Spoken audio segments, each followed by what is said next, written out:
A'udzubillahi samil alim minasyaitonir rajim. Bismillahirrahmanirrahim. Assalamualaikum warahmatullahi wabarakatuh. Alhamdulillahilladzi khalaqas samawati wal ardh wa ja'alaz zulumati wan nur.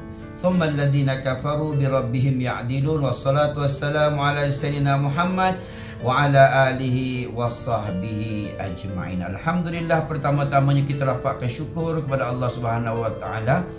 Pada hari ini kita dapat bersama-sama, kita nak bicarakan dalam bab zikir. Apa dia makna zikir? Bila sebut zikir, orang bila faham zikir, orang kata zikir tu Ustaz, subhanallah, alhamdulillah, Allahu akbar. Sebenarnya zikir tu punya pengertian yang cukup luas. Zikir bermaksud mengingati Allah Subhanahu wa taala. Jadi zikir ni tadi, sama ada kita membaca Quran juga disebut sebagai zikrullah. Menghadiri majlis ilmu juga disebut sebagai zikrullah. Sama ada kita membaca Quran, berada majlis ilmu, sebarang perkara yang mengingati Allah Subhanahu wa taala, maka disebut sebagai zikrullah. Tetapi yang kita nak bahas hari ini ialah tentang zikir yang diucap, yang dilafazkan. Sebab itu sebaik-baik zikir, kata Nabi SAW, afdal zikri fa'lam annahu la ilaha illallah. Sebaik-baik zikir itu ialah la ilaha illallah. Tetapi ada orang mengatakan, dia kata, adakah zikir yang dilakukan sekarang ini zikir yang tak ada pada zaman Nabi SAW? Jadi salah faham di kalangan masyarakat berkenaan dengan sesuatu yang dibawa oleh Rasul. Selalu orang kata kalau Nabi tak buat Ustaz, maka benda itu adalah bid'ah. Maka dia terus kata wa kullu bid'atin dhalalah. Setiap yang bid'ah itu sesat, setiap yang sesat itu masuk neraka. Jangan salah faham. Imam As-Sayuti menyebut bid'ah itu ialah mengada-adakan dalam perkara agama. Dia panggil bid'ah hakiki. Ada juga disebut sebagai mengada-adakan dalam perkara agama yang disandar dengan dalil syarak. Maknanya disandarkan dengan dalil Al-Quran, hadis, ijma' dan qiyas. Maka dikategorikan sebagai bid'ah mahmudah yang disebut oleh Imam Asy-Syafi'i rahimahullah ta'ala. Sementara Imam Nawawi, dia menyebut dengan nama bid'ah mahmudah. Maknanya perkara yang diada-adakan dalam perkara agama yang disandar dengan dalil dan juga hujah. Mana bersandarkan daripada dalil Al-Quran, hadis, ijma' dan juga qiyas. Baik, bila kita bicarakan pasal zikir ini, kalau zikir yang Nabi buat secara qat'i, secara jelasnya, iaitu subhanallah, alhamdulillah, Allahu akbar. Lepas bayang ada nas menyebut wa ma atakumur rasul fakhudhu. Apa yang dibawa oleh Rasul itu, maka ikutlah. Confirm ada nas yang menyebut begitu. Sementara zikir yang Nabi sebut afdal zikri fa'lam annahu la ilaha illallah. Sebaik-baik zikir itu ialah la ilaha illallah. Jelas Nabi menyebutnya. Dan sama jugalah zikir yang dibaca oleh Rasul, yang confirm ada dalil dengan nas daripada hadis Nabi, iaitu zikir al-ma'surat yang kita baca pagi dan juga petang. Tetapi timbul persoalan, ada zikir-zikir baru. Ya, zikir-zikir baru ni yang dicipta oleh ulama-ulama. Di antaranya dicipta oleh ulama yang cukup hebat, seorang ahli yang mencipta ilmu tauhid itu sendiri. Dia mencipta satu bait lirik yang menyebut ilahi lastu lil firdausi a'la. Yang mencipta ini, tuan-tuan, bukan orang biasa, seorang ahli usul, seorang yang mencipta ilmu tauhid itu. Dia kata apa? Wahai Tuhan, aku tidak layak masuk syurga-Mu. Nak menggambarkan dengan ibadah yang dia ada, dengan pengibadatan dia, tidak layak untuk dia dapat syurga Firdaus itu. Dia kata lastu lil firdaus. Itu seorang sufi menyebut begitu. Tetapi bila mana ada orang pula bercakap, dia kata aku tunggumu di pintu syurga. Ya Allah, ya Tuhanku, kita kena fikir, kita kena renung, siapa kita dengan orang yang hebat di kalangan ahli-ahli sufi ini. Baik, kita lihat lagi.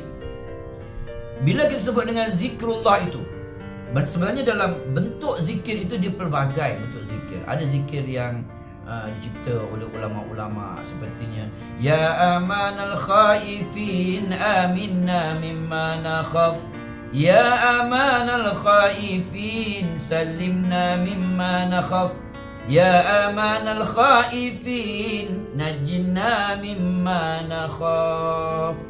Yang dipanggil maslahah mursalah. Apa dia maslahah mursalah? Perkara yang ada kebaikan di dalamnya, tidak ada dalil yang menyuruh dan tidak ada dalil yang melarang, tetapi disokong dengan dalil syarak.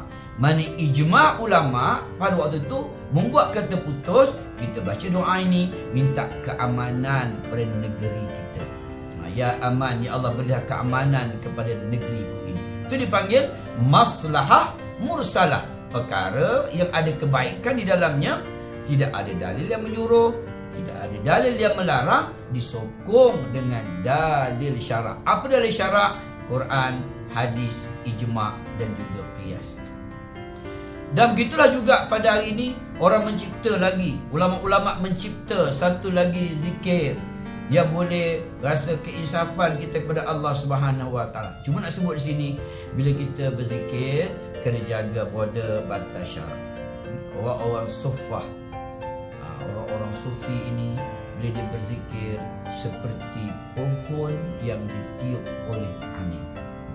Dia goyang sikit lah.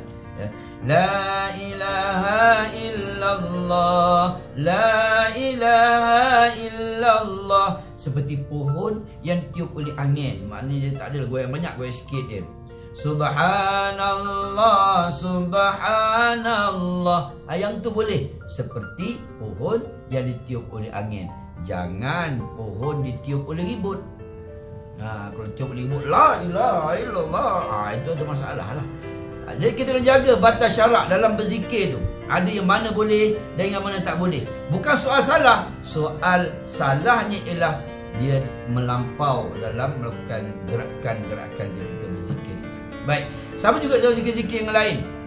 Ya, seperti ditulis oleh ulama-ulama. Contohnya di antaranya orang-orang sufi. Contoh dia nyebut dengan zikir yang cukup lunak. Dia sebut contohnya, Tubna ya Allah, ampunkan dosa kami ya Allah. Kan benda itu baik. Selagi tidak berlawanan dengan dalil syarak, maka hukumnya adalah harus. Walau bagaimanapun, ala bi zikrillahi tatma'innul qulub. Kerana zikir itu boleh memberikan ketenangan. Ingat ya, bila orang menyampaikan, melafazkan dengan perasaannya, dengan emosinya, akan mengalir air mata dia. Kalau dia berzikir dengan perasaannya, dia zikir dengan jiwa, dia rasa keinsafan. Dia berzikir contohnya, Astaghfirullahaladzim, dengan emosinya, dengan perasaannya.